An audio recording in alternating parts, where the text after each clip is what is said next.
Many of the Hall family, like many other families in the Appalachian Mountains, were notorious, as you will see in the upcoming stories. Several men from all of the families have made it on our Appalachian outlaw list. It was a time that moonshiners, feuders, murderers, and other outlaws ruled the area. To survive, you had to be quick on the draw and have a very good aim.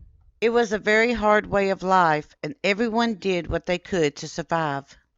Within 50 years of the Civil War, the coal mines would enter the mountains, and an uneasy peace would settle upon the land. But until that point, there were lawless men that paid dearly for their chosen lifestyle.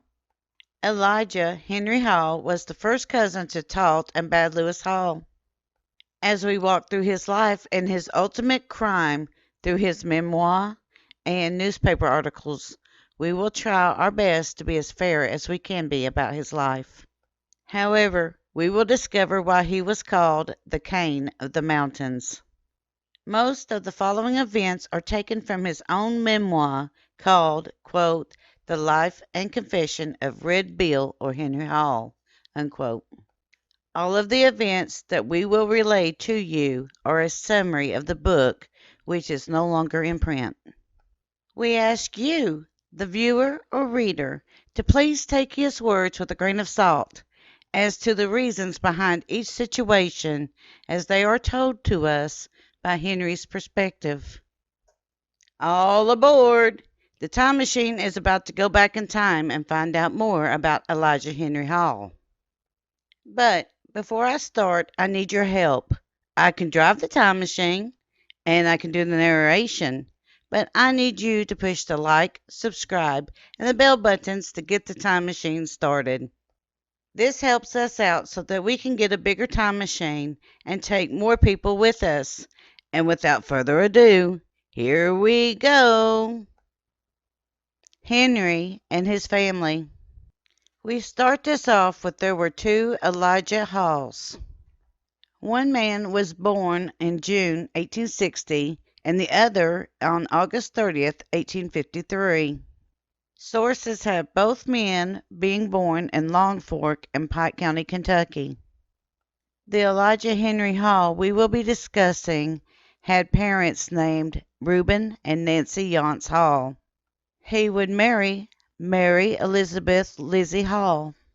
According to his memoirs, he got the name Red Bill because of his red hair. However, someone being red in the Appalachian tongue could also mean that they were mean-spirited, hot-tempered, or someone that you did not want to do business with. Richard Dick Hall. In March of 1879, Henry and Dick Hall were playing cards.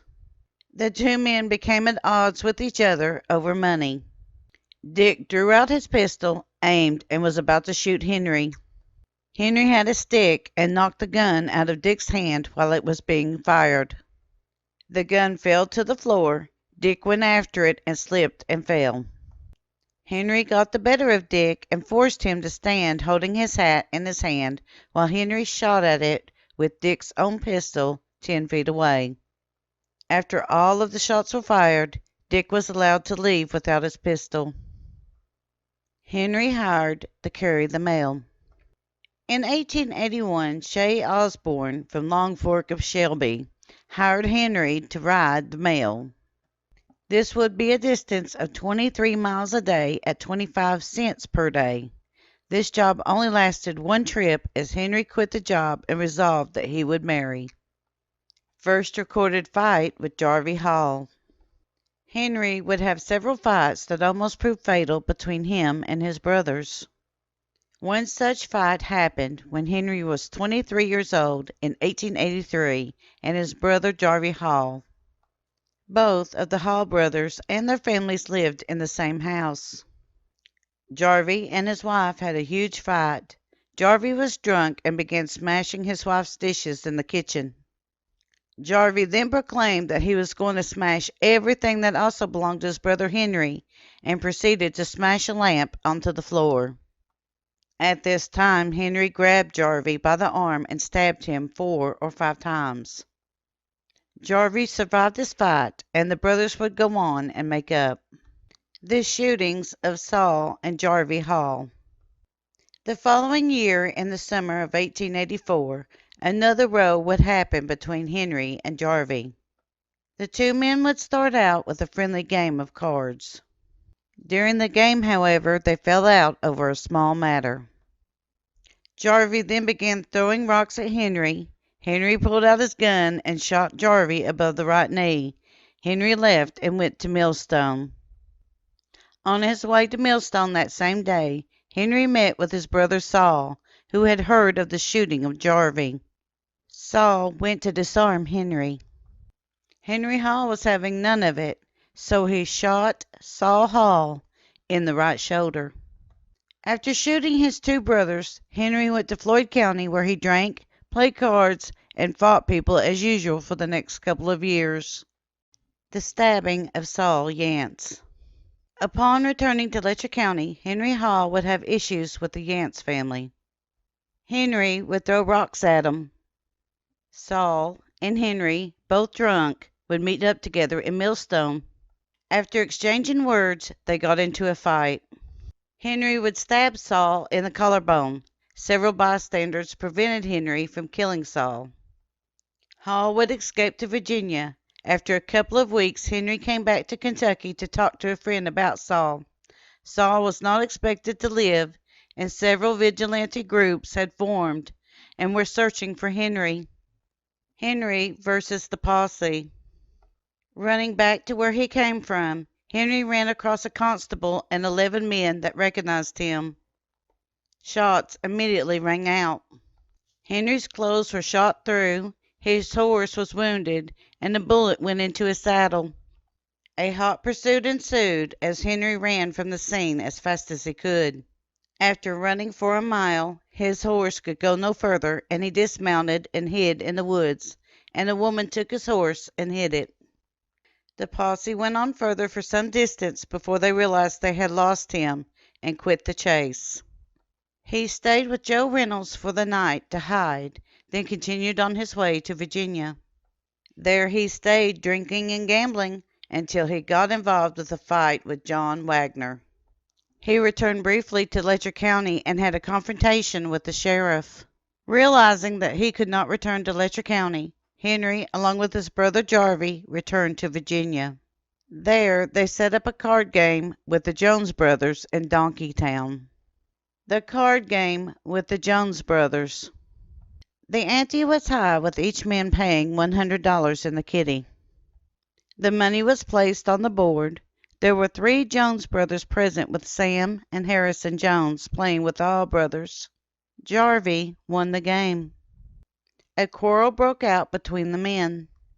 Henry drank a half a quart of whiskey, pulled out his gun, and started shooting at Harrison. Jarvey grabbed the money, and both brothers ran into the night. A quarrel with the Mullins Brothers. In the summer of 1888, Henry was with several other men drinking whiskey. One of the men proclaimed that Kentucky men were feared and tough, but by their reputation only, but he didn't believe that it was so. The Mullins man began to brag that he had beaten a Hall, who happened to be Henry's brother, in a fight. Henry listened to this for a little while, and then he got out a big knife and lunged at Mullins, saying, quote, "I'm a Kentuckian and a Hall too," unquote. He marked Mullins' neck with a swipe of his blade. He then told Mullins to hand over his pistol. While Mullins was handing over his pistol, his brother entered the quarrel. Henry took the gun and pointed it at the second brother and demanded his pistol as well. The third Mullins brother already had his pistol drawn, at which Henry shot at him to scare him. This worked, as the Mullins man handed over his pistol as well. The next day after this happened, Hall went to the Mullins home. One of the boys was carrying a load of fodder. Henry snuck up behind him and lit the fodder on fire. As soon as the Mullins brother realized that it was on fire, he threw the fodder, and there stood Henry holding a gun. The man ran into the house with Henry hot on his heels.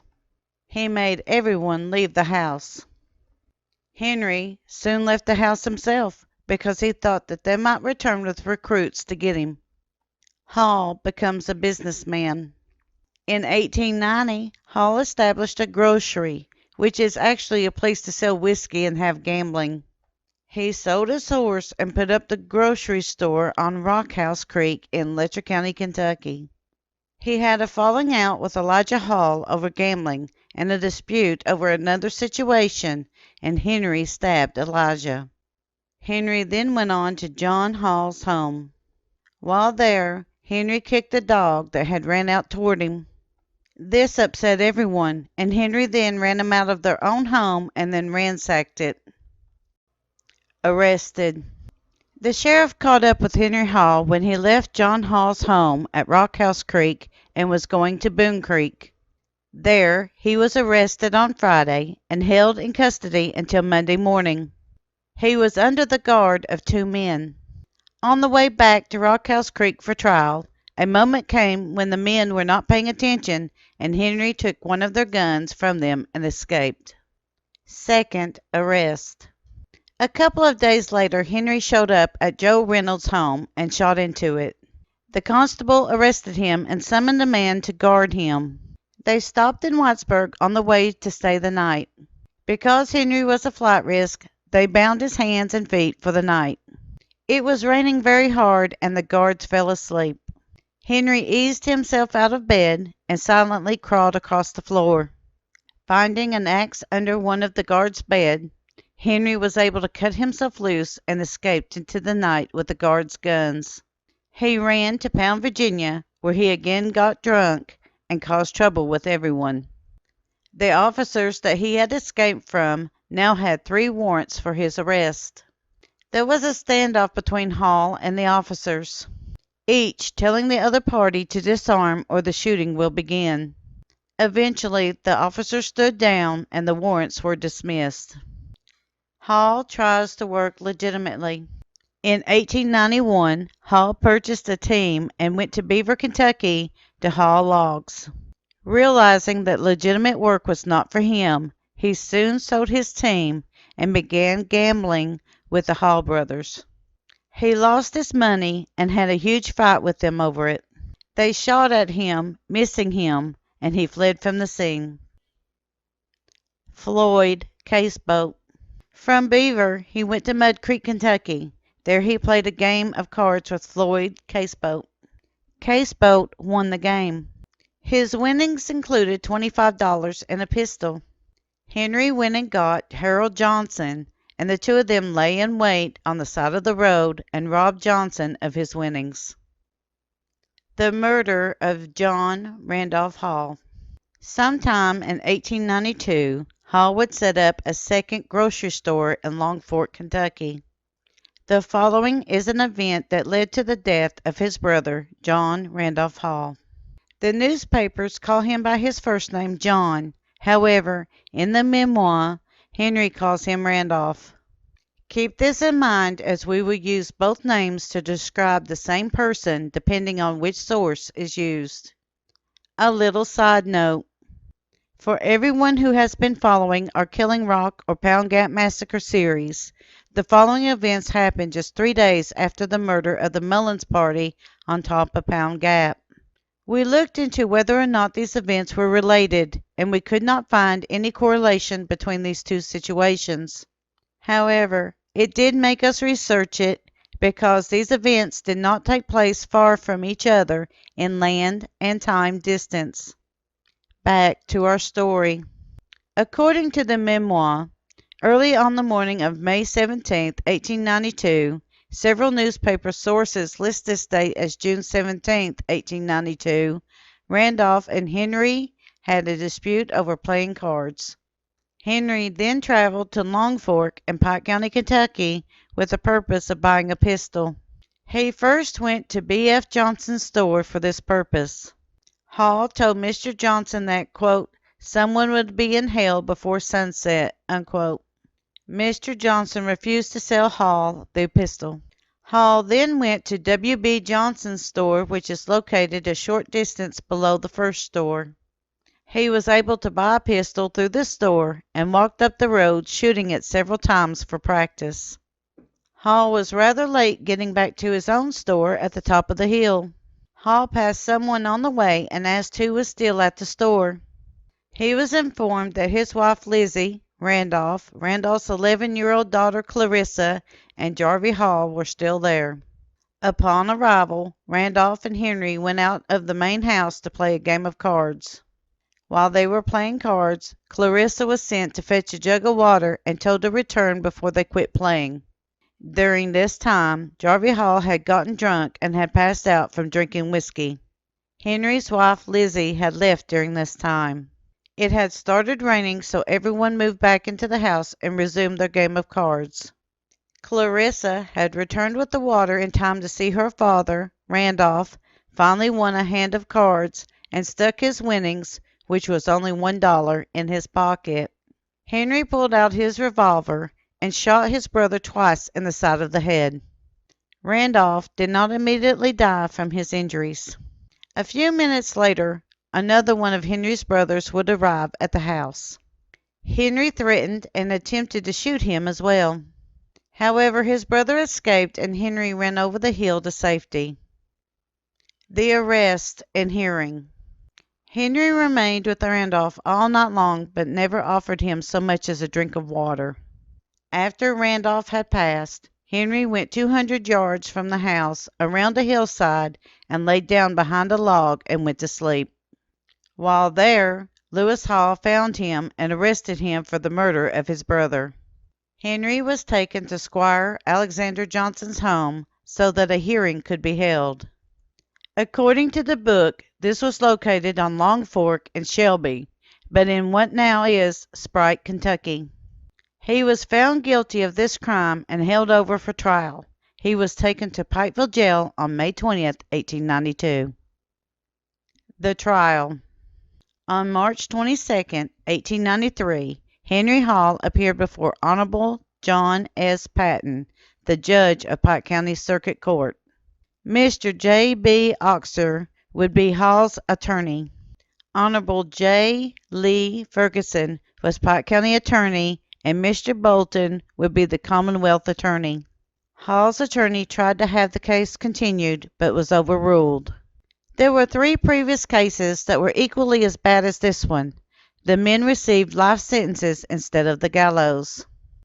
These men were Howard Little, King George Branham, and Joseph Johnson. This gave Hall hope that he would also receive the same clemency. However, these 3 cases had left the citizens of the area very upset, and they felt that justice had not been done. And they would meet in places to discuss what to do about this. The first that would be on the stand was Clarissa Hall. This was her testimony. Quote, I live in Letcher County. Henry Hall is a brother of my father. I lived on Boone Creek when my father was killed. Father and Henry were playing cards in Henry's grocery at the time of the killing. Henry sold whiskey. Paul was sitting on the floor and Henry on a chair. They were playing for money, which was on a board. They were playing on a blanket. I went there with Henry's wife. It was nearly night when Henry came. Jarvey Hall was present, but was asleep when the killing occurred.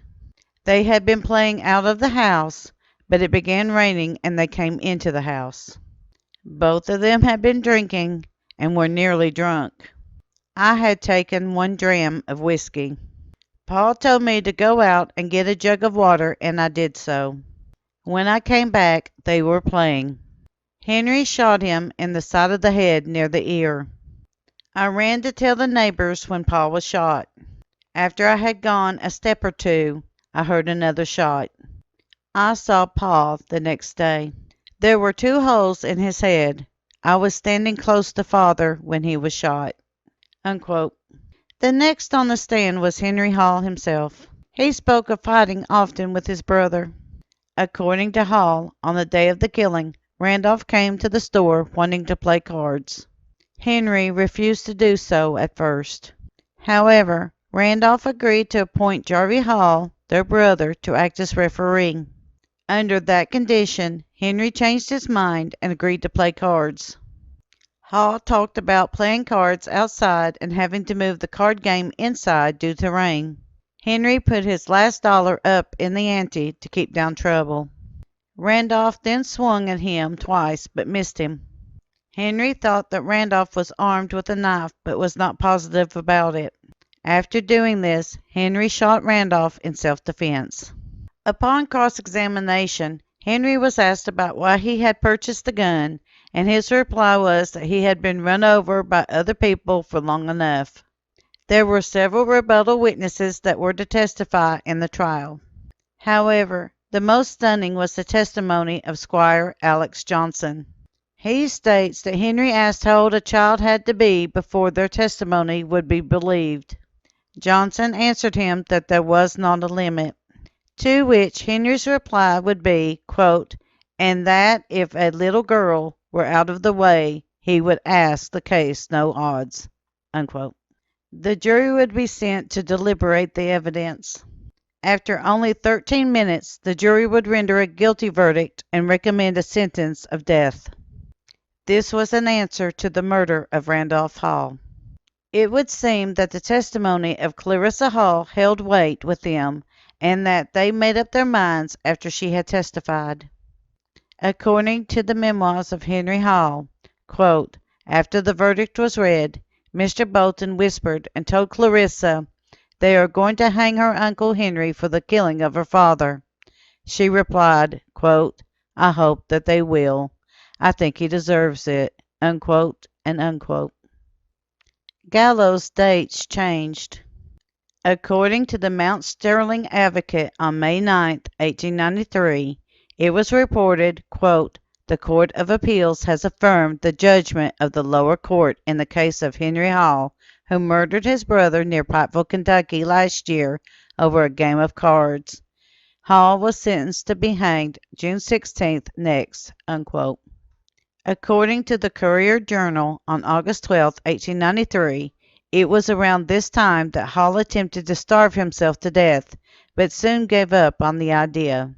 According to the semi-weekly Interior Journal on June 20, 1893, a date had been set. Quote, Henry Hall will be hanged in Pike County on August 11th for the murder of his brother over a game of cards, unquote. According to the Courier-Journal on August 12, 1893, at some point in the weeks before Hall was set to meet the gallows, he became enraged at the sheriff and threatened to throw him from the scaffold before the rope was placed around his neck.